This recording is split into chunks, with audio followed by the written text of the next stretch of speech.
example? Hi everyone, my name is Nadeem Yes, that's Tehami. correct. I'm a So I consultant had Yes, in yes, shared the okay. hepatology and Now pancreatopelvic everything is medicine okay. based Yes, in University Hospital, Southampton, UK. I would okay. like to thank Professor Hussain Okasha and the organizers of the Congress for their kind invitation. The objective of this video presentation is to discuss the theme of unexplained bilvi dilatation in patients who presents with normal cross-sectional imaging. I have some video clips from real life cases where we will discuss some benign versus not so benign pathologies such as PSC, which is regarded as a black box in the world of hepatology. I appreciate we have wide expertise of EUS in the audience. I will share some tips and tricks of the CBD examination, which I'm sure trainees should find useful. First case is of a 68-year-old lady who was referred with incidental finding of double duct dilatation on CT KUB. She did not have any biliary symptoms and her liver enzymes were completely within normal limits. She had an MR cholangiogram which confirmed ductal dilatation, however, did not report any obvious pathology or explanation. This static image demonstrates examination of the common bile duct from stomach. Advantage of examining common bile duct from stomach is that we can confidently measure the caliber of the duct as there is no compression of the duct from probe in the stomach.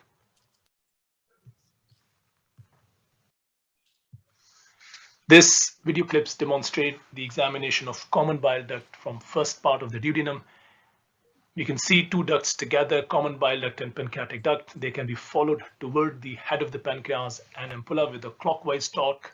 There's a compression on the duct in the first part of the bowel, therefore caliber cannot be measured adequately.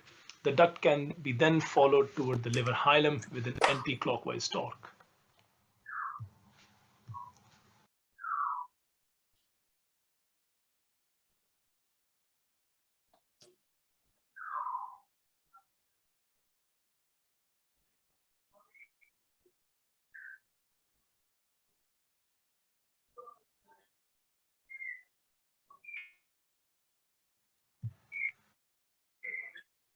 This video clip demonstrates the examination of common bile duct nearer to probe and pancreatic duct from the second part of the duodenum. The ducts can be identified by identifying aorta. On the left of the aorta, we have two structures, IVC and right kidney. And on the right side, we have uncinate process. And within uncinate process, we can identify common bile duct closer to the probe and pancreatic duct underneath.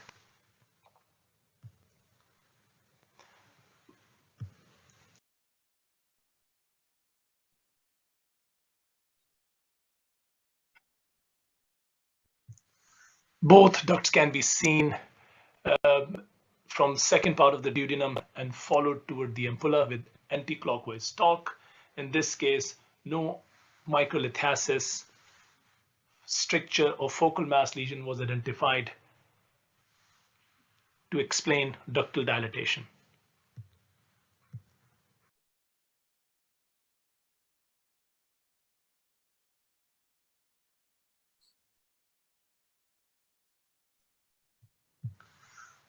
The Doppler examination confirms ductal structure as opposed to the vessels. There was no obvious explanation for ductal dilatation on this examination. However, it was later concluded that this ductal dilatation was secondary to the opioid analgesics that patient had been taking long term.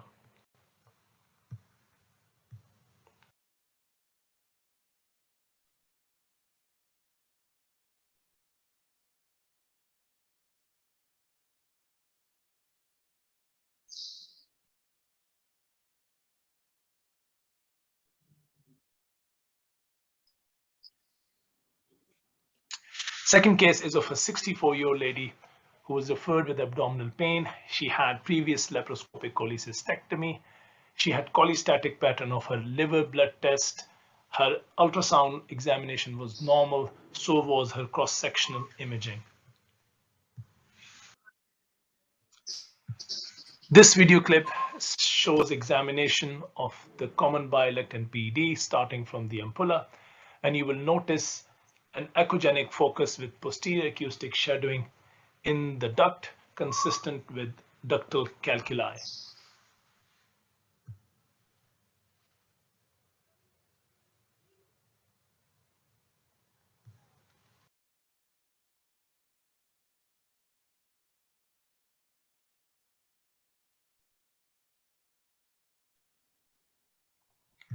Ducts can then be traced toward liver hilum with an anti-clockwise torque, and you will see the ducts divide into right and left intrahepatic ducts.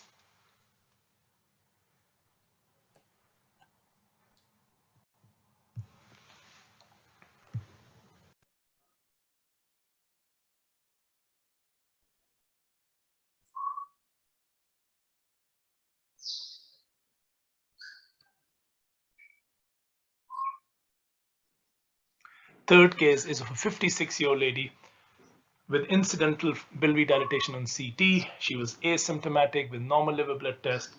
There was a concern of a possible ampullary lesion. She therefore had an endoscopic examination with a side viewing scope, which reported normal ampulla. She also had an MR cholangiogram, which did not demonstrate any obvious pathology to explain biliary dilatation.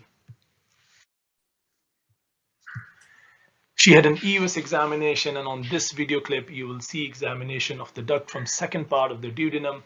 With anti-clockwise, we are following the duct toward the ampulla. In the distal duct, we see an echogenic focus calcification with posterior acoustic shadowing, and there's a echogenic focus in the distal duct with no posterior acoustic shadowing.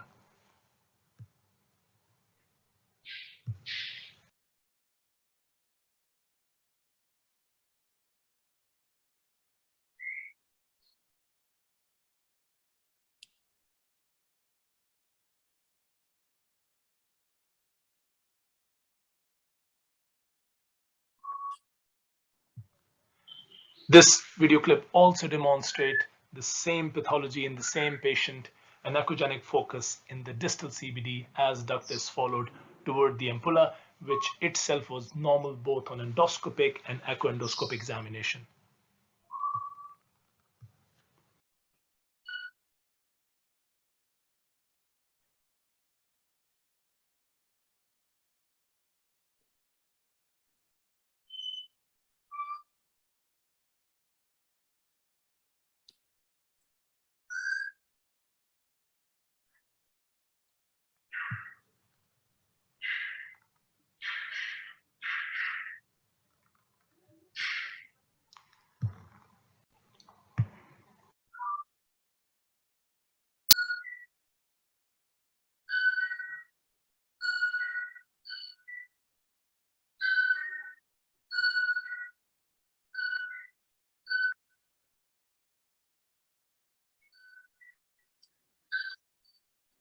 This static image shows the same abnormality when examined from the first part of the duodenal bulb.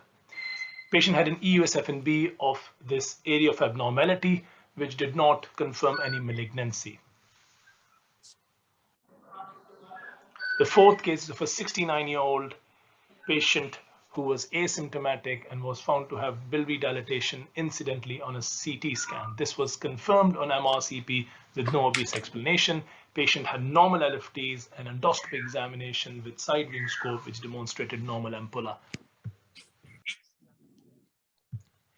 EUS examination in this case from first part of the duodenum demonstrate common bile duct, cystic duct, pancreatic duct, and in the distal duct there's an echogenic focus with no posterior acoustic shadowing and no increased vascularity on Dopplers.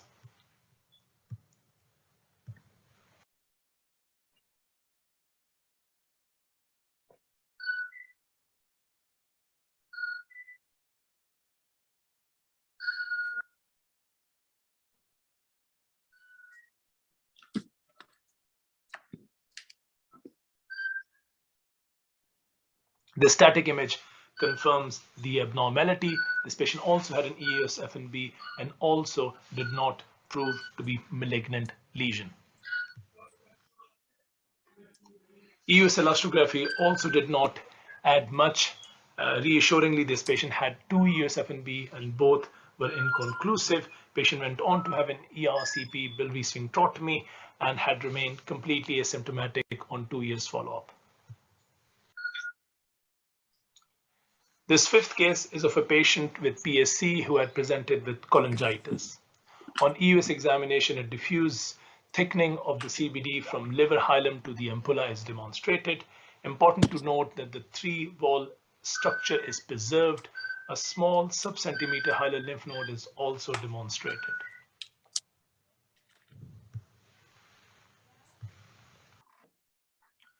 This last case is probably the most important of all the cases that we've discussed so far. This was a young lady who had PSC and had frequent admissions with cholangitis. Her liver blood test did not improve despite ERCP and dilatation of her stricture, which was deemed a dominant non-malignant stricture on cross-sectional imaging and after a cholangioscopy and microbite biopsies. There was a clinical concern as she remained unwell with frequent admissions with cholangitis, with weight loss and elevated CA99. That is despite when her bilirubin was completely within normal limits. She had an EUS examination which again demonstrated diffuse abnormality in common bile duct from liver hilum to the ampulla.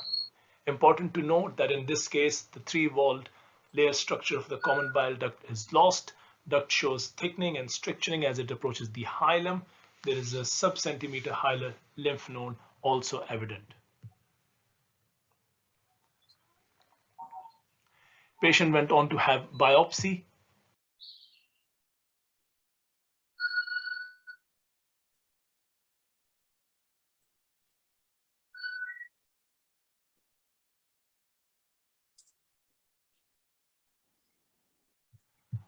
Of the abnormal ductal wall thickening and the soft tissue around it, which unfortunately confirmed the diagnosis of cholangiocarcinoma.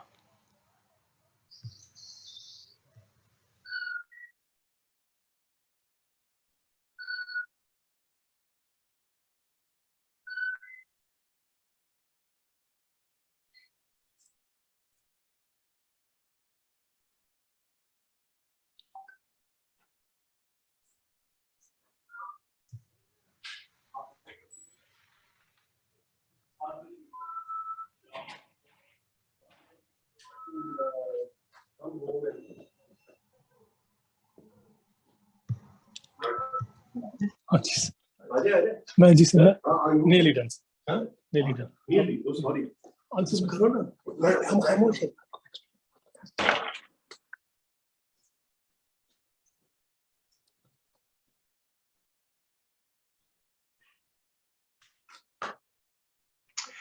So in conclusion, ladies and gentlemen, chairperson of the session, the take-home points from these video clips are the CBD should be examined from stomach, D1 and D2. Caliber should be measured from stomach where there is no compression of the duct from the probe. We should measure the caliber from inner wall to the inner wall, and we should try to report EUS like an ultrasound report and not like an endoscopy report. The hilar lesion stricture could be assessed with EUS as well. In the hilum, upper limit of cholangiocarcinoma can be determined by looking at the upper extent of the CBD wall thickening. Thickening CBD with visible wall layers is suggestive of inflammatory process as opposed to thickening with no apparent distinction where malignancy should be our top differential. I thank you all for listening and look forward to the question and answer session. Thank you. Thank you very much for these very nice cases and very educational cases. It is very clear for me, and thank you very much for considering these rare cases and also how to examine the papilla and the common bile duct from the second and first parts of the duodenum. Any question from the floor?